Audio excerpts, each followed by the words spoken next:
Presidential Distinguished Staff Award recipient for professional staff, and Director of Data Warehousing and Document Imaging and Information Technology. And Ms. Susan Velli, the 2014 Presidential Distinguished Staff Award recipient for non-exempt staff and Business Services Specialist in the Department of Music.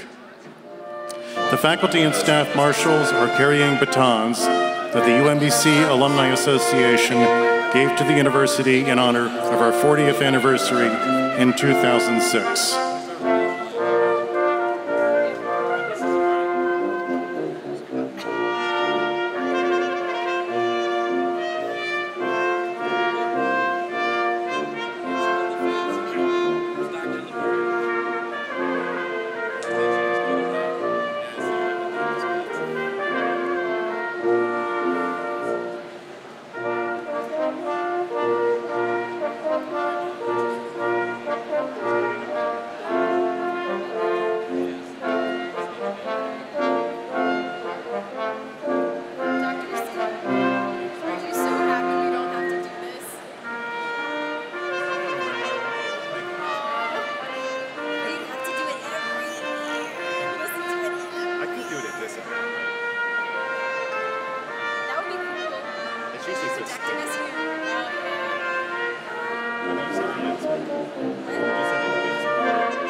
The platform party is led by the Grand Marshal, Dr. Sarah Shin, President of the Faculty Senate and Professor of Education and co-director of the MA TESOL program. The Grand Marshal carries the University Mace, a symbol of presidential authority. Used only on formal academic occasions, it is carried in the procession immediately before the President. UMBC's Mace was commissioned by the Alumni Association for UMBC's 20th anniversary in 1986.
On behalf of the faculty, staff, and administration of the University of Maryland, Baltimore County, welcome to UMBC's 2014 Convocation.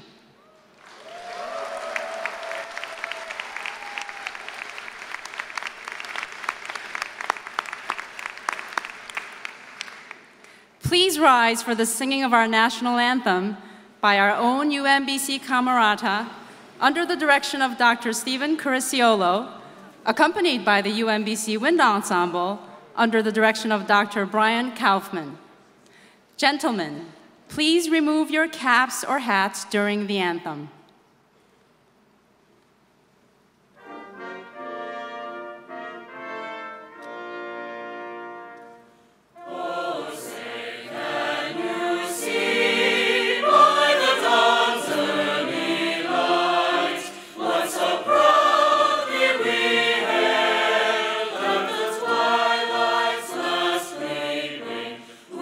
Stripes and bright stars through the perilous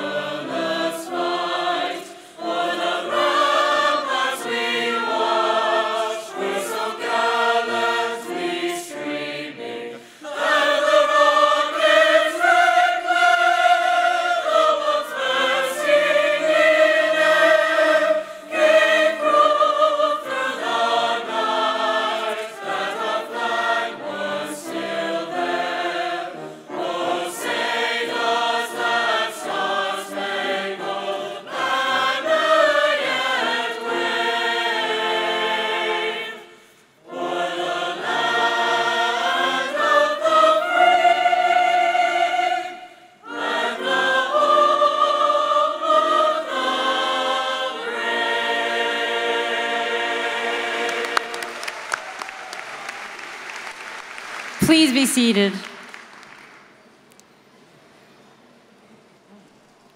It is with great pleasure that I introduce Dr. Diane Lee, UMBC's Vice Provost and Dean of Undergraduate Education.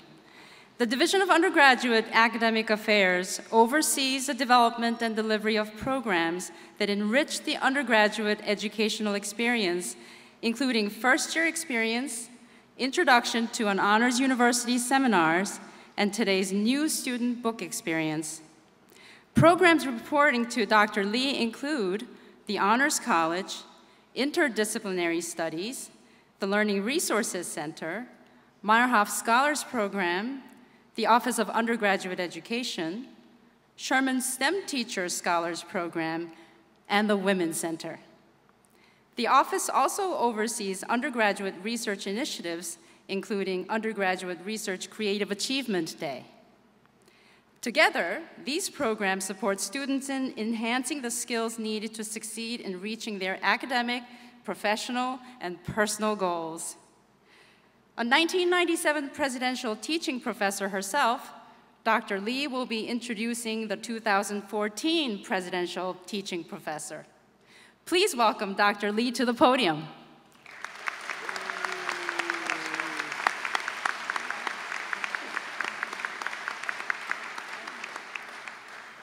Good afternoon. Let's try it again and get ready for Dr. Rabowski. Good afternoon. Good afternoon. That's perfect. Welcome to UMBC. As you come on campus, besides the new construction, you can't help but see large signs congratulating UMBC. We're being congratulated for ranking number 6 in the nation for the quality of undergraduate education. We're positioned just below Yale and just above Duke universities. That's not a bad place to be. We're quite proud. This recognition does not happen by accident, however. Our faculty refuse to succumb to the pedagogical doldrums so prevalent in the lecture halls at all too many colleges and universities across the nations, where students are expected to just sit and listen while professors talk. Maybe you take down a few notes. But here at UMBC, we have turned things upside down and inside out. At UMBC, as students here, you will not very often sit passively. Instead, you will debate, discuss, deliberate, question, test, analyze, synthesize, interpret, and then reinterpret information. You will be quite busy and quite active. Indeed, there really has been a corrective redistribution of emphasis here on our campus. The focus is now on you, each and every one of you. We have focused on student learning and student success, and no longer just on teaching. But we do recognize and award excellent teachers. For example, we have a Presidential Teaching Award, and it's given to just one faculty member a year for outstanding teaching, for outstanding mentoring, for outstanding research. And one of our favorite traditions at UMBC is to invite the current Presidential Teaching Professor Award recipient to address new students at Convocation. And today it is truly my distinct honor and pleasure to introduce to you Dr. Marie Desjardins, a professor of computer science and electrical engineering, and the 2014 recipient of the Presidential Teaching Award. Dr. Desjardins was named one of UMBC's 10 professors not to miss, so you have time to register for one of her classes. She is known on campus and throughout the professional community for her research in artificial intelligence, as well as for her commitment to innovative teaching and student mentoring. She's been a principal investigator or co-principal investigator on over $6 million of external research funding. So not surprisingly, she has received the prestigious National Science Foundation Career Award. Dr. Desjardins is an inaugural Rabowski Innovation Fellow, and with that award is helping to create a place called the Active Center. It will be a new classroom that increases student engagement through active problem solving. In 2014, Dr. Jay Darden was awarded the National Center for Women in Information Technology Undergraduate Research Award in recognition of her support for undergraduate research. She's a wonderful mentor, and I'm sure many of you will learn a great deal from her in the future. But Dr. Desjardins is not only concerned with university teaching and student success at this level, she is also committed to the quality and rigor of computer science courses at the high school level. She has received multiple National Science Foundation awards to support her efforts in K-16. Indeed, she is a founding member and UMBC's liaison to the Maryland chapter of the Computer Science Teachers Association. I could honestly go on, but I'd rather you have time to hear from Dr. Marie Desjardins. Please join me in welcoming her to the podium.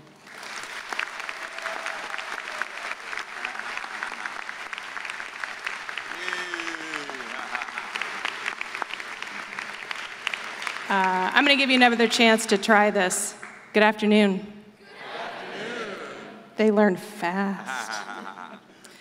Thank you so much, Dr. Lee, for that kind introduction.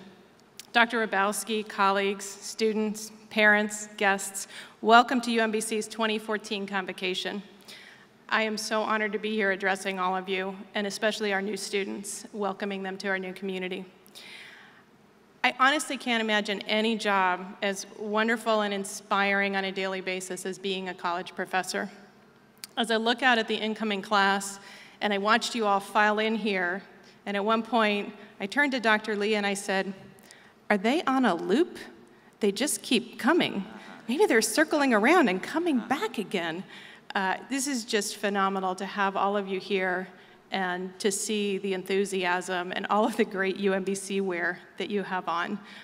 This is what makes this place special, is all of you.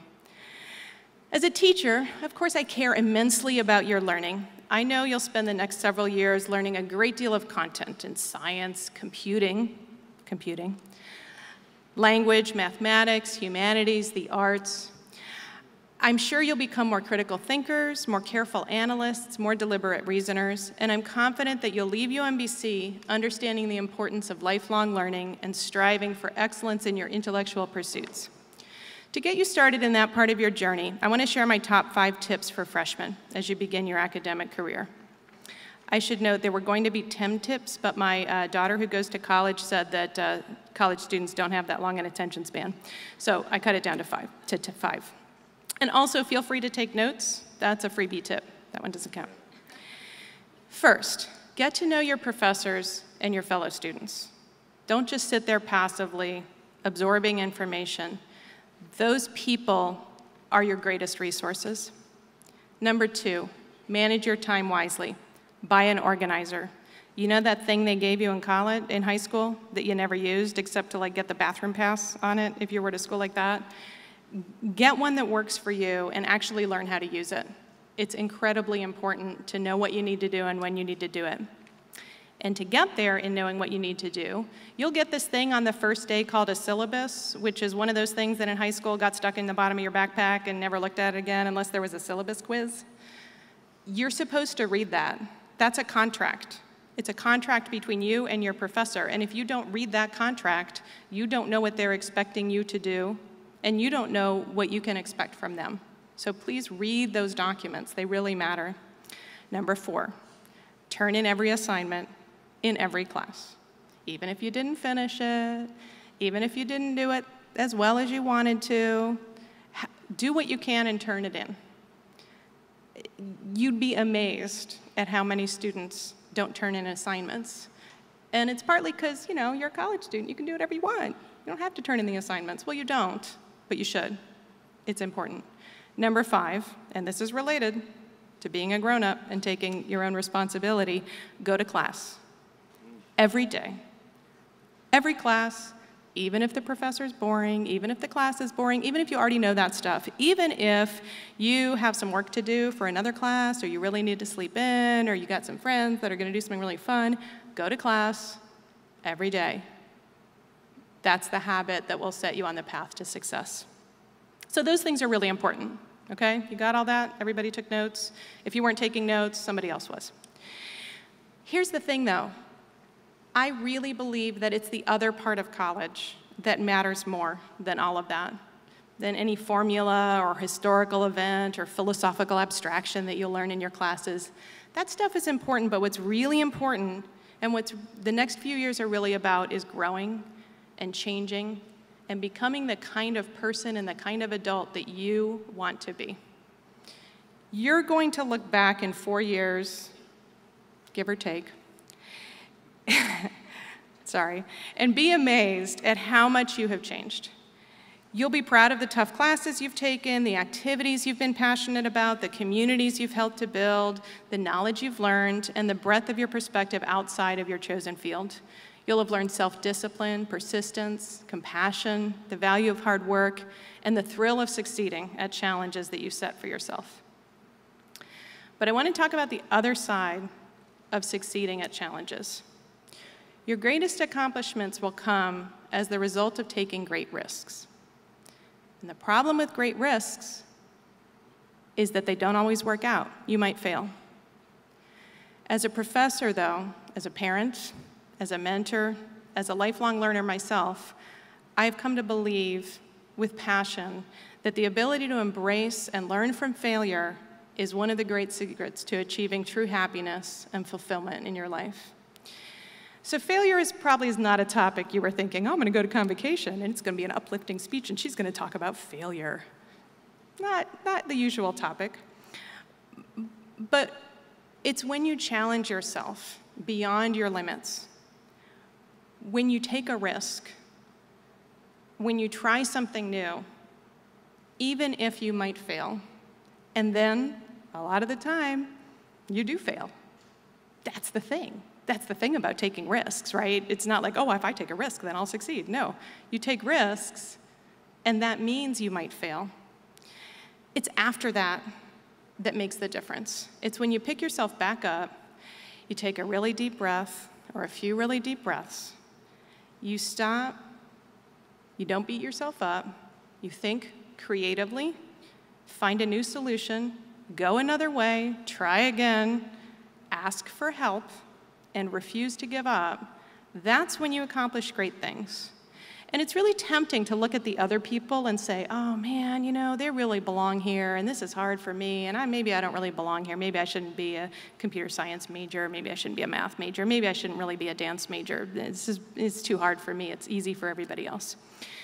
So I want to tell you about two women who I know. One of them did pretty well in college, but she only got into one grad school. And when she went to grad school, she failed her exams. These exams you have to take to keep going in grad school. And she failed her exams the first time she took them. But you know, she kept going. She eventually managed to graduate. She actually became a professor. But when you become a professor, you're supposed to do research and get research funding. And 9 of her first 10 grant applications were rejected. This is not a successful story. Lots of struggles all the way throughout her career. The other woman went to one of the top grad schools in her field. She had some of the highest scores on her grad school exams. She became a professor at a terrific university and received millions of dollars in research grant awards. And anybody who knows her will tell you she's really successful. She's very well respected. She's really good at what she does. She belongs here. She should be a professor. So let me ask you to think for a minute. What do you think might be the difference in why one of those people kept failing and one of them kept succeeding? Well, it's a trick question. They're both me. And both of those people, all those things happened to me, and some other really bad stuff along the way that I'm not going to tell you about right now. I didn't get here, though, by giving up when stuff wasn't going my way, even when I thought I wanted to, or even when I thought I should. I don't like failure more than anybody else. I am such a perfectionist. I hate to fail. I am my own worst critic. Freeman and I wrote that line before I talked to you yesterday, Freeman. But here's the other thing about me. I am really stubborn. I am stubborn as heck. I may not be a very gracious loser sometimes, but I'm not a quitter. And I know when I need to step back and sit down by myself and puzzle through, why did that happen? What happened? What did I do? What could I do differently? And then I know when I need to stop spinning my wheels like that and go talk to somebody and ask them for help and their ideas, or to collaborate with me, or to work together, or to learn something new. I've learned how to find those people, the peers and mentors and guides who can help me navigate the things that don't come naturally to me, the things that I'm not good at, or that I'm good at, but I need to be even better at. I still need peers and mentors. I'm still learning, I'm still growing, I'm still trying to make myself a better person, a better professor, a better mom, a better leader, a better colleague. I'm working on it every day. I'm not done. I'll never be done. And I'll keep trying things, and I'll keep failing, and I'll keep picking myself up and dusting myself off and taking the next risk. And I'll tell you another thing. Nobody else notices your failures as much as you do. If you try something and you fail and then you go do something else, the thing that people remember is the last thing you did. They remember the thing at the end that you finally succeeded at. They're not thinking about all that stuff behind you.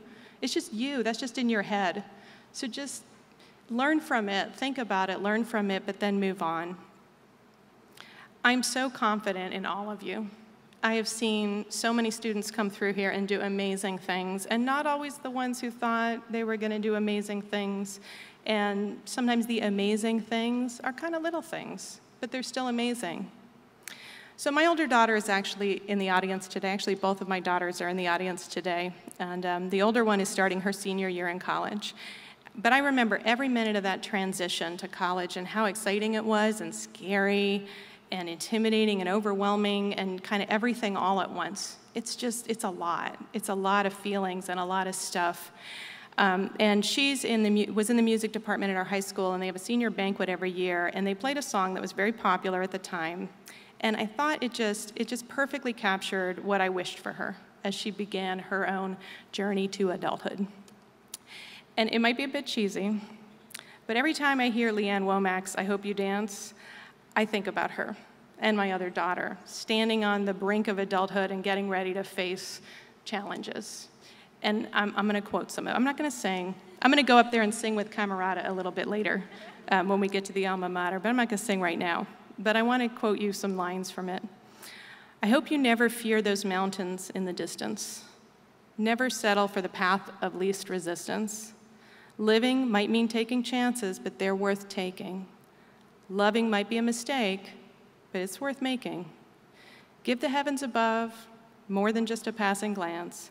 And when you get the choice to sit it out or dance, I hope you dance." Thank you all for being here and for letting UMBC be part of your journey. I hope to meet many of you and maybe to have you in one of my classes. And most of all, I hope you dance.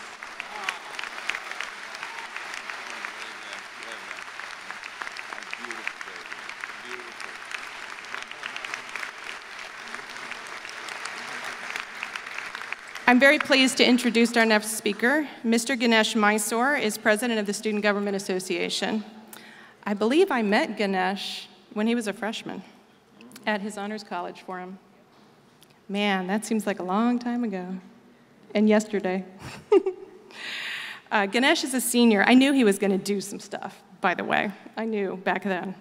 Ganesh is a senior majoring in chemical engineering and political science. He's been involved in SGA since his freshman year, first as a senator, then in the executive branch. He helped to establish the Student Fee Advisory Board to advocate reasonable fees and expenditures on behalf of the students, so you and your parents can thank him personally at the end of the ceremony. Ganesh lives on campus and is a member of the Honors College and a fraternity. Please join me in welcoming Ganesh to the podium.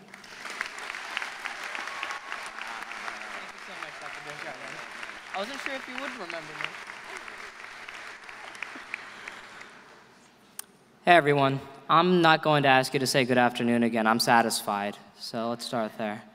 But hi, I'm Ganesh. I'm from Clarksville, Maryland, and I'm delighted to be serving as your Student Government Association president this year. So you know how there's always one student whose hand goes up in class so often that the teacher just starts skipping it, even if it's the only hand in the air? In high school, that hand was mine. I always had to be the one with the answer.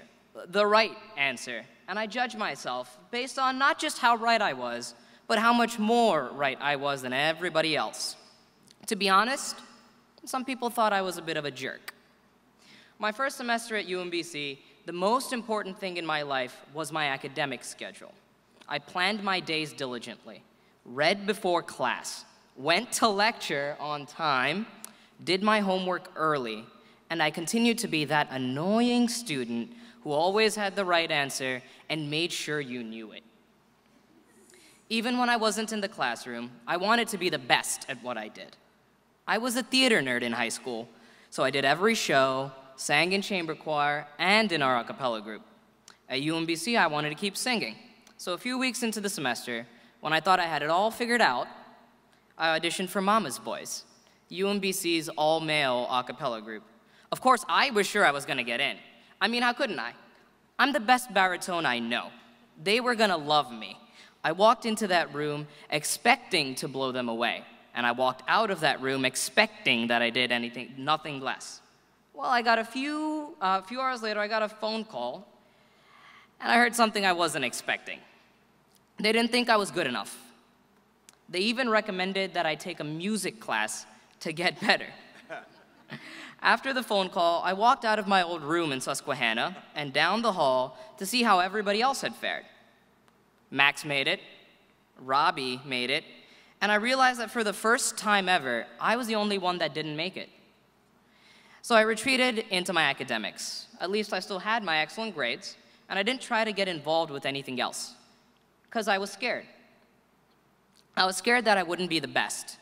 I was scared that I didn't know everything, and I was scared that I didn't know where I belonged in this new environment. Second semester, I opened up my UMBC and I saw a spotlight advertising for open positions in the SGA Senate. I applied and was appointed senator, as were Max Barnhart and Valerie Parks, two people who had become my closest friends at UMBC. I loved Senate because it gave me, an undergraduate student, the opportunity and the access to create tangible, positive change at UMBC, an idea that had become our shared vision when Valerie and I ran for SGA president and VP last year, and Max and I a year before that. Max, Val, and I enjoyed the work so much that we returned to Senate that fall, and we all had aspirations for leadership. As I hoped, I was elected assistant speaker, but when Val was elected speaker, it totally threw off the plans Max and I had made.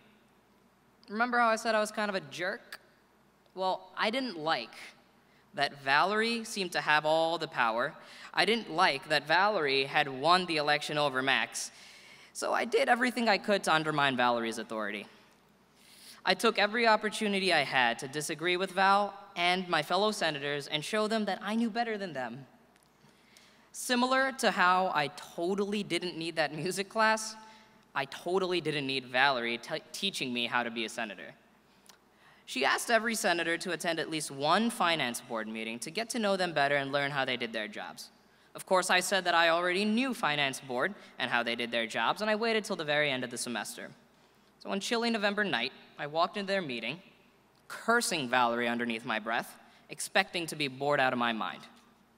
Boy, was I wrong. So that Tuesday night in Commons 318, I realized there was a lot I didn't know about my own organization, and I got to see my friends from Finance Board totally focused in their element. It was really hard to swallow my arrogant pride, but I walked by Val's room later that night and I told her just how helpful attending Finance Board had really been. In that moment, I began to recognize a couple of things: that I really didn't know everything, that I'd been awful to a lot of people out of my own arrogance, and most importantly, that I needed to ask people for help. I saw for the first time that it'd be okay if I admitted when I didn't know things, and that I need to ask for help if I'm going to learn. Learning that lesson prepared me to become a full participant in the culture of student life at UMBC, a culture that recognizes our role as co-creators of this campus environment. What does that mean? It means that staff and faculty see students as equals when it comes to creating campus change. It means, as Caroline will tell you in just a moment, that you can take an idea for a new club or student organization to any staff or faculty member and expect to be received as a partner. You have just as much ownership of this campus as any staff or faculty member. You'll hear people say that every student at UMBC is a member of student government. This is our way of saying that every student here has the potential and the ability to create vast, positive change. Our innovative culture and programs like Breaking Ground showcase this commitment to this idea both at UMBC and beyond. My first brush with this idea was meeting Dr. Rabowski during Welcome Week. We discussed the idea that first-generation American college students, like me, work really hard because of our cultural expectations. I disagreed with him. He asked me to call his office so we could finish our dialogue. I was astounded that the president would make the time to follow up on a conversation with some lowly freshman.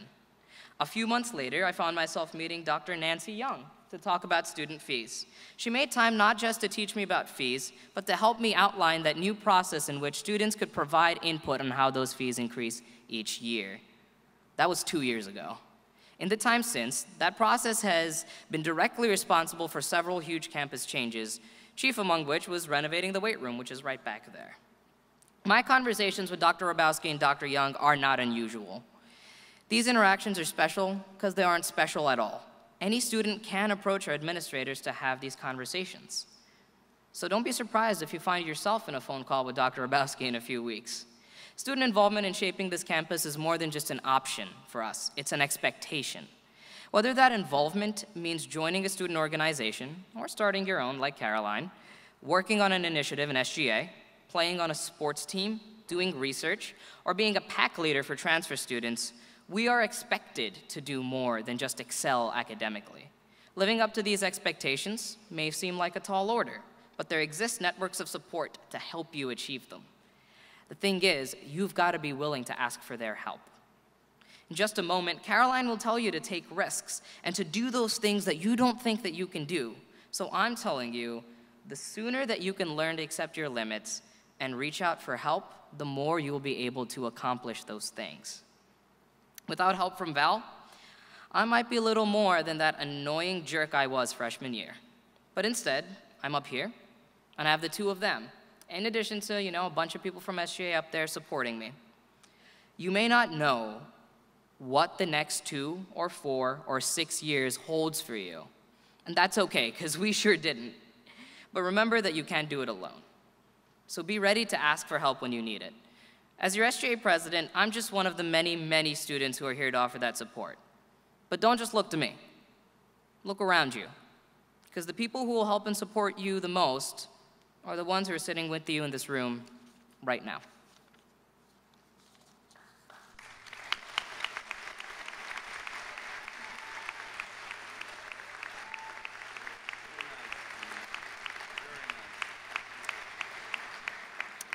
I'm pleased and honored to introduce Miss Caroline Taylor. Caroline is a senior pursuing a BA in Health Administration and Public Policy with a minor in Sociology.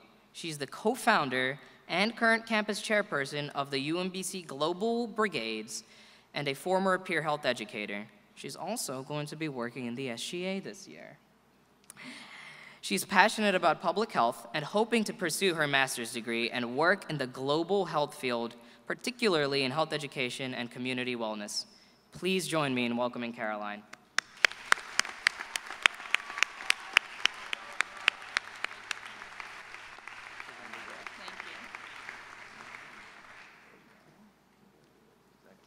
Hello, thank you, Ganesh.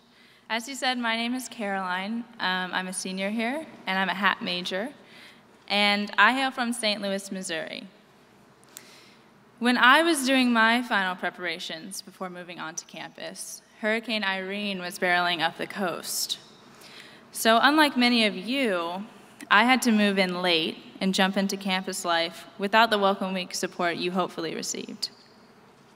After a couple of painful extra days, wondering what the rest of my peers were doing, I finally arrived to good old Patapsco Hall and experienced the most nerve-wracking part of moving onto campus, meeting my roommate. Who was this person I was going to be sharing a walk-in-size closet space with? Was she going to like me? Was I going to get along with her?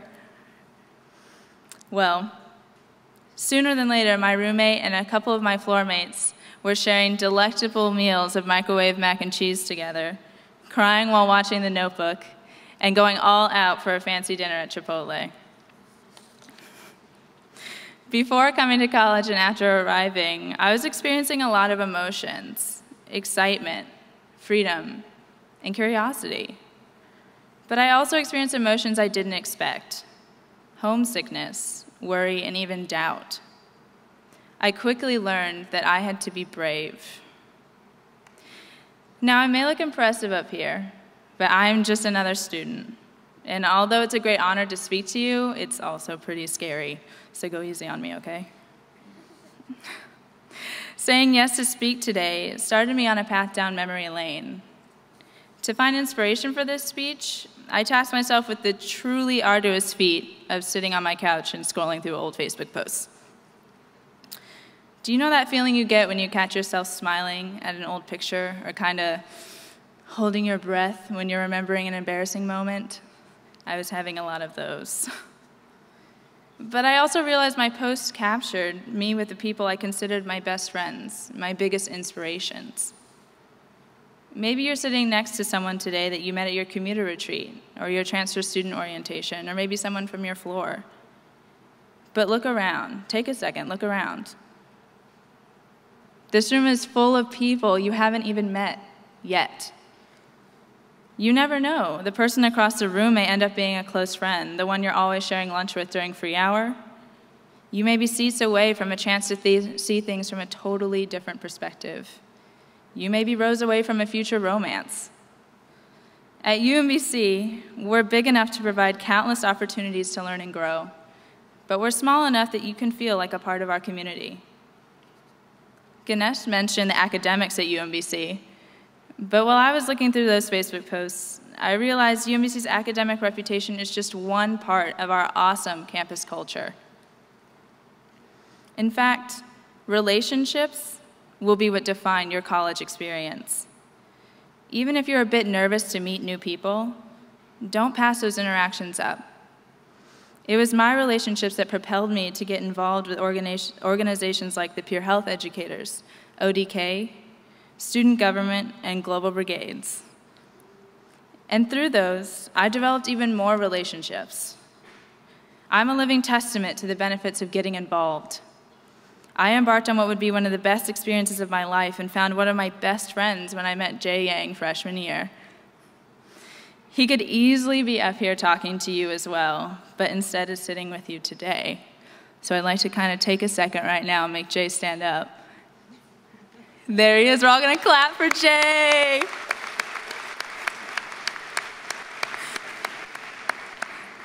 Thank you for your help, guys. Our friendship started a little slowly because Jay seemed to always go home on the weekends. So don't start getting into that habit if you can help it, seriously. Okay? Don't worry, I'm allowed to tease him. One night, Jay popped by and he told me about Global Brigades, an international nonprofit that uses student volunteers to go on service trips abroad to help improve community health. Then he asked me if I would start a chapter with him here at UMBC. I sat there leaning treacherously in those pesky desk chairs they give us, and I thought immediately, yes, I would love to do this. Then I thought, but could I lead the startup? I decided to just be brave, and I said yes. And 2 years later, Jay and I took 44 UMBC students to Panama to volunteer in a mobile clinic and work on a public health project. Jay and I now endure the nickname of Mom and Dad by our friends in GB because we know that we're teammates who together created something amazing on campus. And because of many of our members' teamwork, this year Global Brigades will expand to include 5 different programs, all entirely led by students. When we first started planning, I never expected to accomplish what we did and create such a wonderful family of friends. I especially didn't expect to be speaking at Convocation because of the attention our organization received. But here I am, and all I had to do was say yes one time, one night, in my dorm room. If I had to be brave to start a student organization and make friends, I had to be even braver to approach faculty. But I quickly learned, and hopefully so will you, that many faculty here have open doors and listening ears. I found mentors in my professors like Dr. Pine Peralta. He makes me think critically, gives honest feedback, and is my biggest cheerleader. I always feel better when I see a light streaming out of his door, because I know that means he's around to help me figure my life out. So, knock on your faculty's door, seriously. You're only one conversation away from finding your biggest cheerleader. I could have never been brave enough or said yes enough without the people who have helped me carve my path. Ganesh spoke to you about the importance of humbling yourself when you think you know how to do everything. Well, I'm telling you to say yes to opportunities when people are telling you that you can do something, even if you're not sure you can. Because I said yes to my leadership experiences, I now feel like I can do anything I work hard at. I've also found a field I'm passionate about working in, and have gained valuable experience for a career. Meeting new people and doing new things, taking on new roles even, is scary. But being brave does not mean you aren't scared. I was scared to speak here today, but I said yes, and I'm standing up here being brave, and that's what you should do too. I promise you'll shock yourself to see what you are capable of. There are so many opportunities to get involved at UMBC, whether it's being a resident assistant, joining SGA, running for office or in a student organization, or just even joining one at all. Maybe you'll work as a commuter assistant, find a cultural organization, or even tutor at the math gym. Go to Involvement Fest next Wednesday on the Quad. You'll see 200+ student organizations that want you to join them. You'll see it's obvious there's something for everybody. And if you happen not to see it, you can start it, just like Jay and I did. I'd be lying to you if I told you every day would be easy, every class would be a breeze, and all of your relationships are going to work out. But that doesn't mean you should settle for low expectations. Your time here at UMBC, it's defined by you. So say yes and be brave. And sooner than you realize, you'll be scrolling through your old Facebook pictures, looking at the person you were, the people that went on this journey with you, and you will be amazed at the person you will become. Thank you.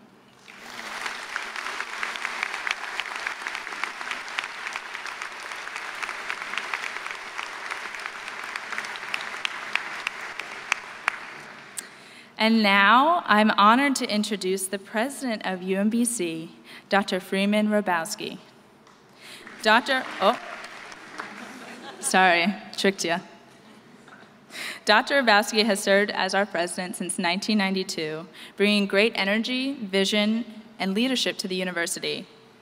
President Obama appointed him chair of the President's Commission on Educational Excellence for African Americans, which provides counsel to the President and the Secretary of Education. Time magazine named him one of the 100 most influential people in the world. And he has been honored with 2 of the highest awards for higher education leaders, the Carnegie Corporation's Academic Leadership Award and the Theodore Hesburgh Award for Leadership Excellence.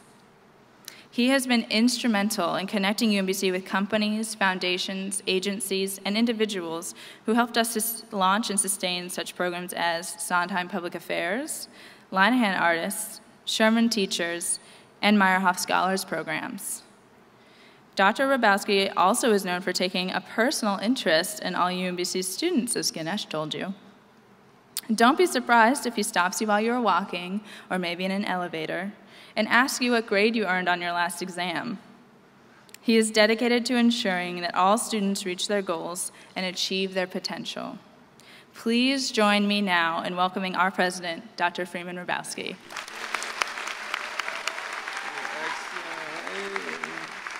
So good. Thank you so much. It's really impressive, Caroline. Thank you so much. Wonderful.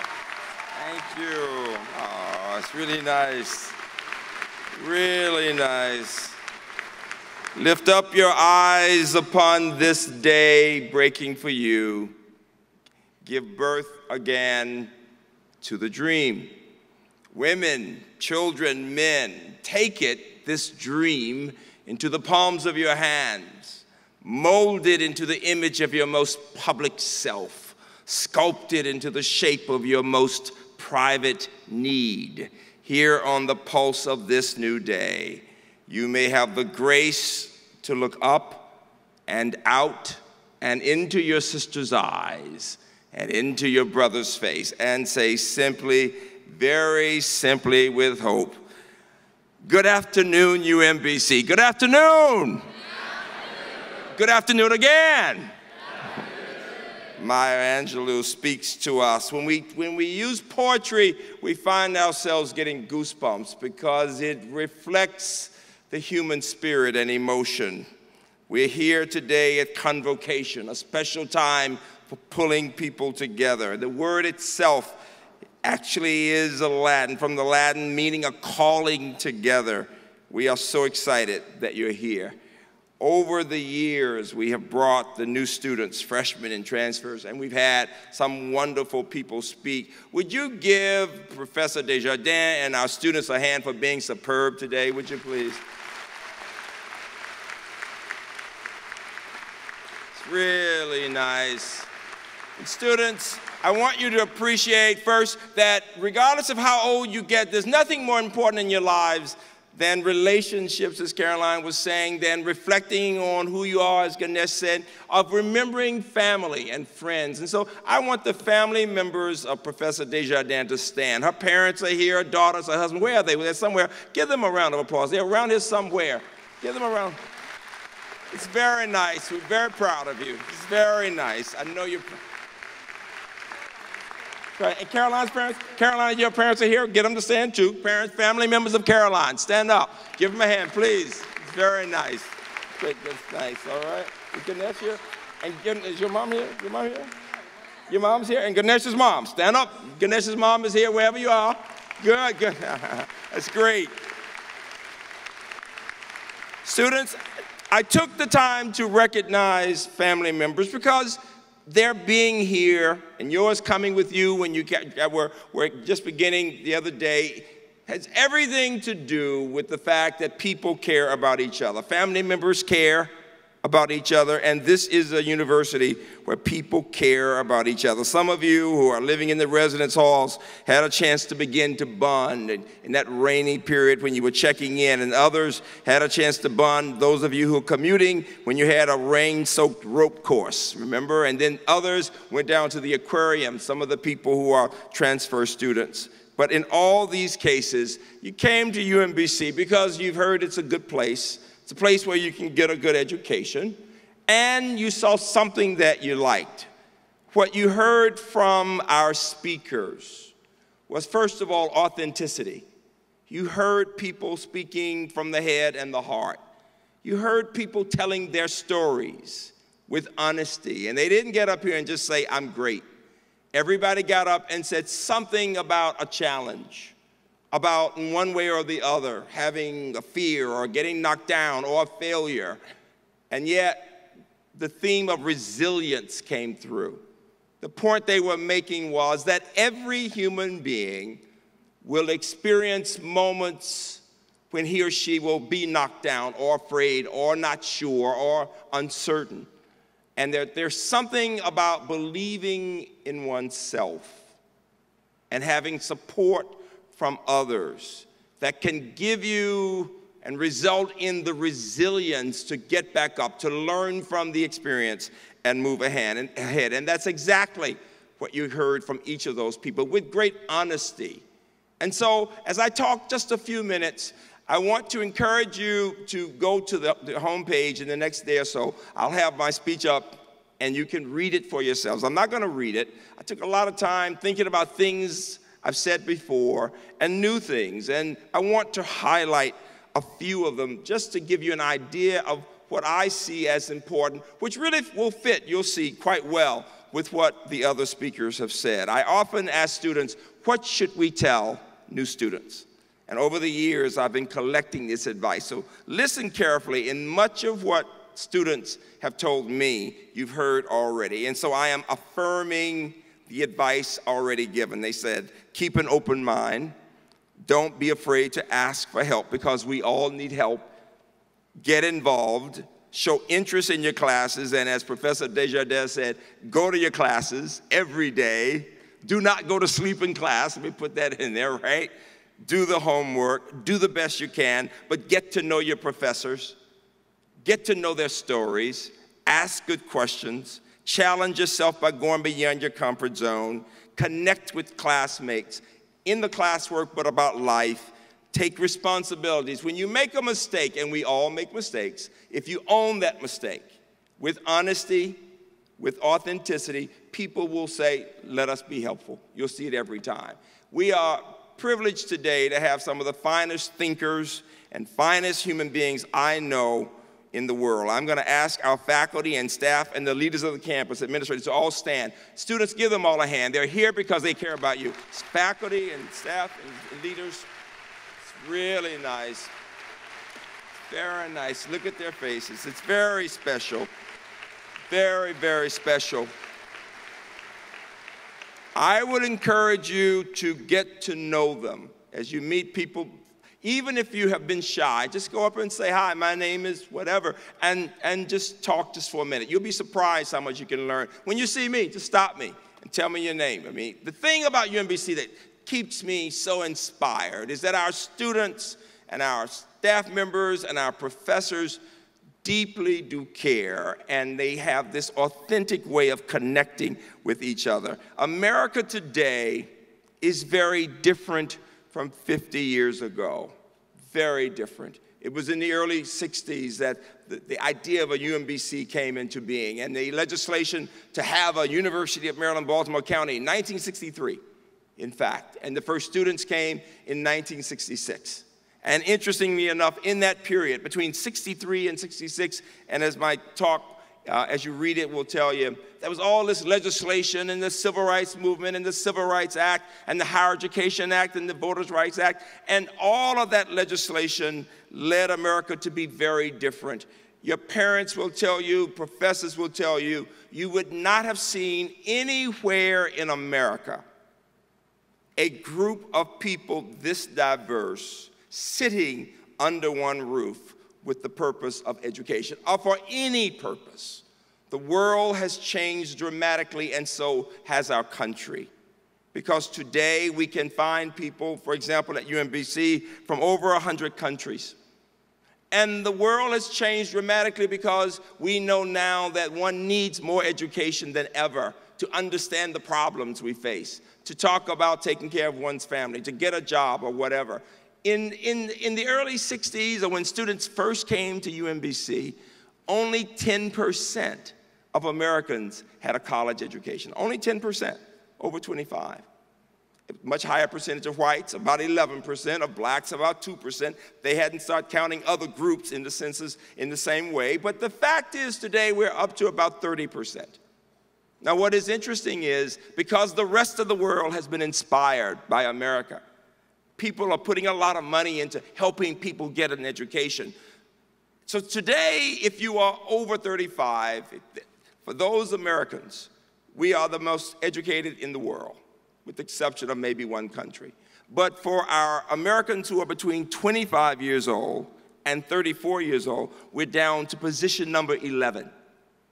Because other countries are putting more money into supporting people to get an education. And the better educated a nation, the more competitive it can be, the more it can even support other people in other parts of the world. And so what you will hear for the rest of your lives is that America and other countries will be working to invest more to help people like you to get a good education. 2 or 4 year. And then when you can go to a place like UMBC that's getting all of this national visibility and being classified as some place with excellence in teaching, as good as any place in the country, that's actually considered one of the best buys you can find, it means that people want to be here. If you are sitting here today, it's because you are really smart. Give yourselves a hand. You are really smart.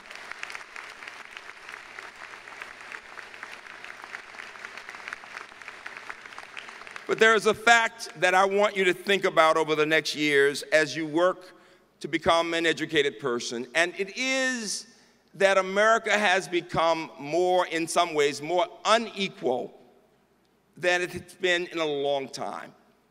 Because since the 40s, when the first veterans went to college, through the 60s, when we started having more people in general with financial aid to go to college, every generation has been better educated than the one before it.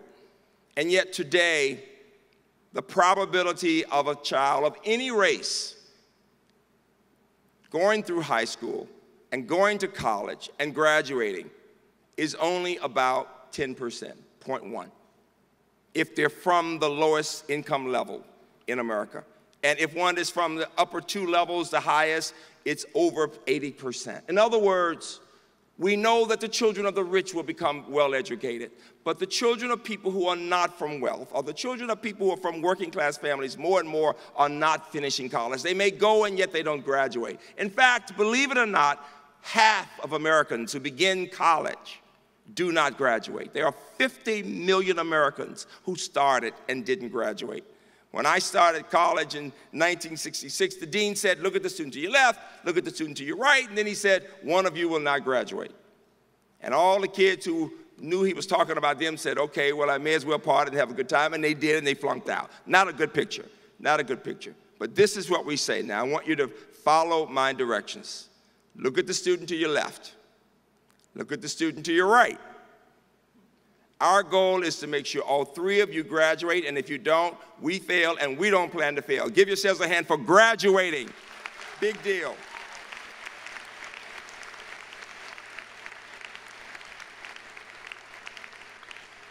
You know, you had the experience with the book yesterday, Enrique's Journey, to learn about somebody from a different world. And many of you come from wonderful families where one or more people may have migrated here from other places. And we wanted you to have the experience of seeing what others go through. And the book is about immigration, and I would say even more important, the book is about the strength of the human spirit, to move beyond the obstacles and the challenges. And what I want you to do is to understand that just as the book talks about people coming from all over, so do we at UMBC, as is the case in America. When people come across the stage at commencement, and you'll see this is something given to me by the alumni. When you graduate, when your children graduate from UMBC years ago, they'll see this. I often ask the question, have you gotten to know people different from yourselves? One of the themes of the UMBC experience is we want you to get to know people not just from your county, not just from your high school, not just people who've been in this country, but people from all over the world, people from different races, ethnicities, religions, politics, sexual orientation, culture, people who are different from you. See if you can put yourselves in their shoes and understand more about their strengths, their weaknesses, their fears, their aspirations. And what you will find is that across the races, across the ethnicities, across the cultures, we as human beings have so much in common. And so what is it you will be doing here? You will be learning how to learn. You will be learning how to learn because everyone takes what we call this general education program. And while you may already have chosen a major, how many of you know what you want to major in? Let me see your hands. Many of you. How many of you may know that you may change your major 1 or 2 times? Because that will be the experience. Many of you will say to me, well, I want to get to my major courses, so I just got to get past all these other courses. Listen very carefully. The courses that you take in the general education program, the arts, the humanities, the social sciences, will be not just as important as your major. I would posit, I will tell you, those courses in the long run will be even more important than your major. Why? Well, the fact is that your major in many ways is what you're going to grad school. 40% of our students go to grad school, others get jobs. But you're here to get a job, or to going to grad school. But more important than that, you're here to think about how you want to live your life. You're here to figure out what it means to be an educated, an enlightened person, to be a liberally educated person. I talk about the Latin derivation of this word, liberal education. The idea that the liber means free, and the word education comes from the Latin verb duco, meaning to lead, and the prefix e means out of. So it means really a leading out of. And another interpretation, it is the freedom to think and explore ideas in any direction you want. And that is what we're talking about, that we want you not just to be so focused on the technical, whatever that may be, but to learn what human beings have learned over the centuries about life itself as a human being. And so I want you to go to the arts groups, whether it's the dance performances or the symphony on our campus with amazing people who play instruments, or to the great theater that we have here. I want you to go to the lectures. And you might say, well, it'll be boring. You'll be surprised. The more you go, the more you'll enjoy it. And most important, I want you to talk about ideas. What makes UMBC so special, and I say it all the time, is the message is that, quite frankly, you really don't have to be rich to be really smart. Give me a hand for that idea, that you don't have to be rich to be really smart. It is such an idea. I want you to be asking questions, and I want you to think about what it means to be the best that you can be. Let me tell you a secret about young people. The secret is this, that every one of you looks confident and ready, but I know, your faculty members know, your parents know, every one of you is saying, will I be okay? Will I do as well here as I've done in high school? How would I compare with other people? Will I finish? Will I be able to go to grad school, med school, law school, whatever? Will I be able to get a job? The message is you will, but we need you. We want you to believe in yourselves and to constantly work to be the best that you can be. You know, we see that in so many ways here, from intellectual competition to athletic competition. I want you to give the men's and women's soccer teams and the cross-country teams, they all won their championships this year. Give them a hand. They're a big deal, big deal, big deal.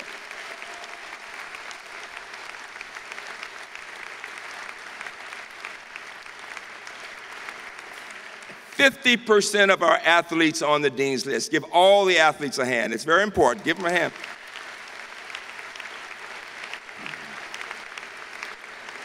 And just saying, but last night women's soccer beat Loyola. Big deal. Give them a hand. Give them a hand. And amazingly, one of the real stars on that team already is a freshman, one of your classmates, Lisa Nanov, superstar. Give her a hand. Big deal. And so there's your message, keeping an open mind, getting to know people, being willing to explore, getting beyond your comfort zone, taking the risk, knowing you'll fail, but getting back up and being honest with yourself about reflection. I want you finally to think about a challenge we face in America, and it is this, that every day we have about 5 college students dying from alcohol abuse. And you may think, well, everybody drinks in college. The fact is that large percentages of freshmen here do not drink now, that large percentages of upper class, so don't think everybody is drinking. But I want to be honest, in the spirit of honesty, the research shows that 40% of America's college students report binge drinking regularly. And we are not that high, but we do have a segment of the population who do it, and they get into great difficulty, and we end up having to take people to the hospital often, every weekend, and this is a serious campus. And I want you to think about what it means if 5 people die every day. College students, every day. So think about what you do before you do it. Do it responsibly. You know what legalities are and what ages are supposed to be. Don't just assume that because somebody else is doing it that most people are doing it. Choices. The price we pay for freedom is to have the opportunity to make the choices. We want you to be the best self you can be. I want to close with 2 stories that come together.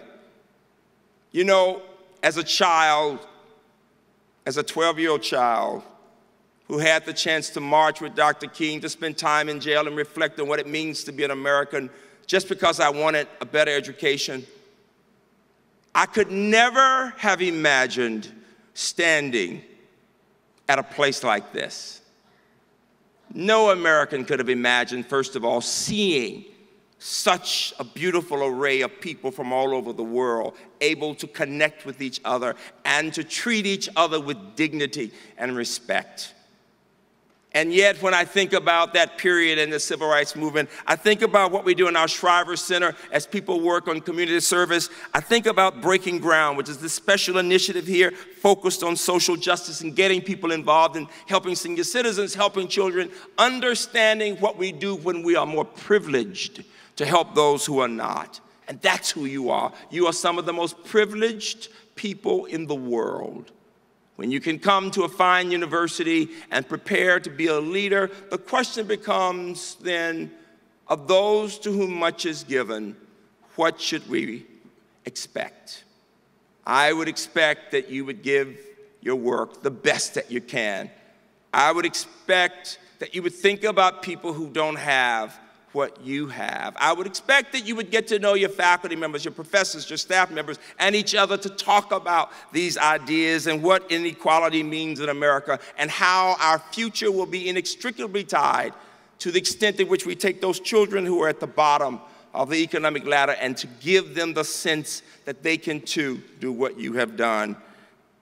A couple of weeks ago, finally, as I close, we were in the new concert hall, the beautiful concert hall in the Performing Arts Center. You'll have a chance to be there, and I hope you'll go there and see performances. And we were there to celebrate the life of one of our most distinguished graduates. She was an alumna of UMBC. She had grown up right here in Catonsville.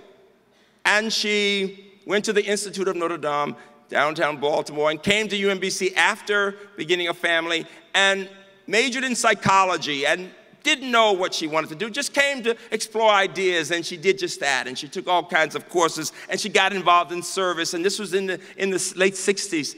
And amazingly, she did so well that she went on to the Johns Hopkins University. She earned a PhD in the neurosciences, and she did so well that she became a faculty member there and then at the University of Maryland Medical School, and her research for almost 3 decades focused on stroke patients and brain damage and language acquisition. She was looking at this idea that stroke victims cannot sometimes find the word and this relationship between brain damage and language. So she was this brilliant, brilliant researcher who also, though, balanced it all with literature and with music and the arts and with helping other people and wanting to help poor girls to go to school, and most important, with a kind of intellectual curiosity that led her to do what Professor Desjardins talked about. She was always examining her life and trying to figure out what is the meaning of living life to the fullest. And at the end of that service here on campus, I had only one thought. She had been a mother and a wife and a scientist, a thinker, and most important, she had learned how to love deeply, and she had been loved. And I thought to myself, this is what I would hope for each of our students, that when I talk to them at New Student Day, I'm going to say to them to take the long view. At the end of your lives, 70, 80 years from now, whatever it is, you want to be able to say, I did my best. I made a difference. And so I challenge you to think broadly and to dream about the possibilities of what your life might be, because you have the potential to change the world. Watch your thoughts, they become your words. Watch your words, they become your actions. Watch your actions, they become your habits. Watch your habits, they become your character. Watch your character, it becomes your destiny. Welcome to the journey. Thank you.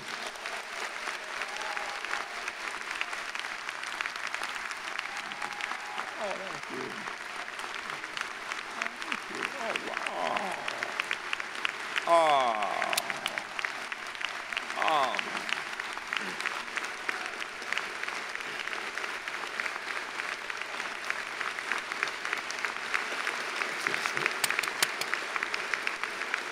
Really sweet.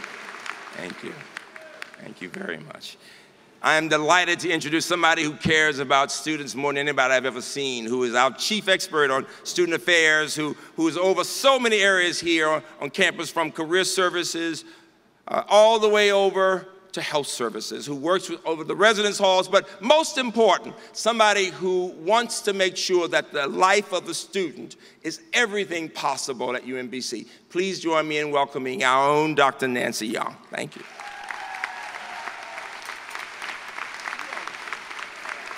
Thank you, Dr. Hrabowski. Breathe deeply. We are in the home stretch and after some amazing speeches, because we have reached what for me is always one of the most wonderful parts of this ceremony, and it is the thing we call the pinning ceremony. The pinning ceremony is the part of Convocation where we formally welcome our new first-year and transfer students to the UMBC community. In order to be here today, each of you presented the necessary qualifications and academic preparation not only to be admitted, but to excel here. Since accepting our offer of admission, you have attended orientation, moved into residence halls, or attended the commuter or transfer retreats. You've met classmates at Playfair and faculty at college meetings, laughed and learned about our rich diversity with Dr. Mara Cullen, and shared ideas at the book discussion. These programs are designed not just to help you with your transition, but to transmit our traditions and values, as well as the high expectations you just heard Dr. Hrabowski talk about. Through participating in these events, you learn that UMBC is a place where we value academic excellence, a place where each of us is expected to take action to improve our community, the community that we now share, a place where all members are welcomed and treated with dignity and respect, and a place where all members conduct themselves with integrity. You learned that at UMBC, the key to personal success is active involvement both inside and outside of the classroom. The words shared by our Convocation speakers today have in all ways and jointly with themes across them illustrated and reinforced these values, as well as for our hopes for your future. If you look over to my left or your right, you will see the Leave the Mark banners assembled from the hopes and dreams you shared through art on Sunday morning. The banner is hanging in the arena today and will hang for the next 4 years in the Commons as a symbol of our promise to help you reach your goals, and a reminder to each of you to work as hard as you can to achieve them. It's not enough to be smart. That smartness also needs to be accomplished and accompanied by hard work. Like the banner, the pin you received as you entered the rack today is our symbol and commitment to support you. Shaped like the paw of True Grit, our Chesapeake Bay Retriever mascot, the pin in your hand is also a sign of your commitment to accept the expectations and responsibilities given to you as a member of UMBC's academic community. The pin you now hold in your hand serves always as a reminder of our shared values, traditions, and expectations. Having learned of these expectations and traditions, and having indicated your desire to join us by attending this ceremony today, there is only one joyous thing left to do. Dr. Hrabowski, will you join me? New students, please stand and take out the pin that was given to you as you entered the Activity Center today. Dr. Hrabowski? Dr. Young. Faculty and staff? Woolies. Where are Woolies? Yes. Commuter assistants, resident assistants, SGA and student leaders. Students, look around. They are all here to support you. And to all of you, I have the honor of presenting the entering class for fall 2014 and ask you to join me in recognizing them as full members of the UMBC community with all privileges and responsibilities associated with membership. Students, new students, by accepting this pin, you pledge to make the most of your education while striving to uphold UMBC's highest ideals. Students, if you accept this responsibility, I now invite you to place the pin on your shirt or garment as a sign that you are now and forever a part of the extended UMBC family on campus, throughout Maryland, and around the world. Please join me in welcoming this newest group of retrievers.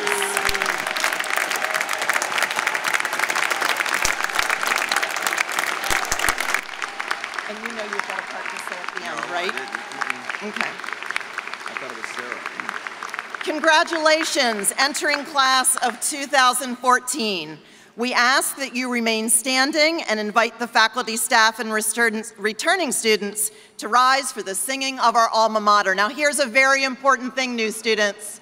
We never leave the auditorium when the alma mater is being sung, and we stand respectfully and either join in the singing, or if we don't yet know the words, quietly and respectfully join in. You'll find the words in the back of your program today. And we ask that all of our guests here with us today don't leave the auditorium until we have finished singing the alma mater and our marshal releases us. That's exactly right. And then after this is done, you'll say this and invite them to...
We are delighted that you're here. I'm going to challenge you all to learn those words. These are the words of your alma mater for the rest of your lives.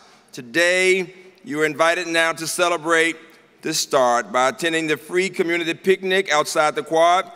All of my colleagues and I were cooking all night, so enjoy it. Stand still until we walk out and then come and enjoy the food and let me know if I'm a good cook, all right? Thank you. Give yourselves a hand for being so impressive.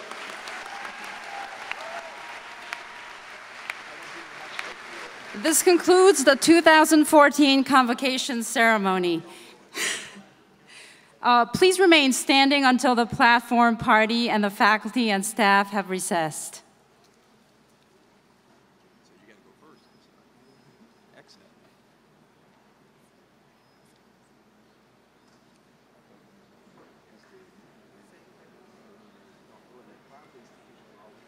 Where's the music?